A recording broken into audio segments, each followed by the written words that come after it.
আসসালামু আলাইকুম। ওয়ালাইকুম আসসালাম। কেমন আছেন? হ্যাঁ ভালো আছি, তুমি কেমন আছো?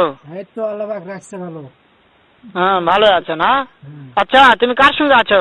আমি তো আছি এই যে আমার মামা আছে এই জায়গায় নয়ন ওর সাথে। ওই মাদার চোরের সঙ্গে? ওই মাদার চোর তো এতই হারামজাদা, ওই শুয়োর বাচ্চা, ওই তো লটির বাচ্চা, ওই সাহাচুদির বেটা মাগিল লিসা, এতই মাগিল লিসা। ওই হারামজাদের আমি সামনে পাইলে একটা এমন একটা চটকানি মারবো, শালা মাদার চোদ। তোমার ডাঙ্গা মাছা দিছি, তোমার ডাঙ্গা মাছা দিছি। শুনো তবে কি হচ্ছে, ওই মাদার চোদ ওই জায়গায় আছে নাকি? হ্যাঁ, ও হ্যাঁ। আমার কথা সব শুনতেছে। হ্যাঁ। ওই সাহাচুদির বেটাকে শুনে শুনে আমি বেশি বলবো, শুয়োরের বাচ্চা, শুয়োরের বাচ্চাকে আমি একটা এমন একটা চটকানি মারবো, শালা শুয়োরের বাচ্চা, লটির বাচ্চা। তো ও কেটে দিব রে। তাই নাকি? হ্যাঁ ওই শুয়োরের বাচ্চা আমাকে মারতে চায়? ইয়েস শুয়োরের বাচ্চাকে আমি দেখা সাক্ষাৎ হলে বলে শুয়োরের বাচ্চাকে আমি এমন চটকানি মারবো, মাদার চোদ। আমি থামা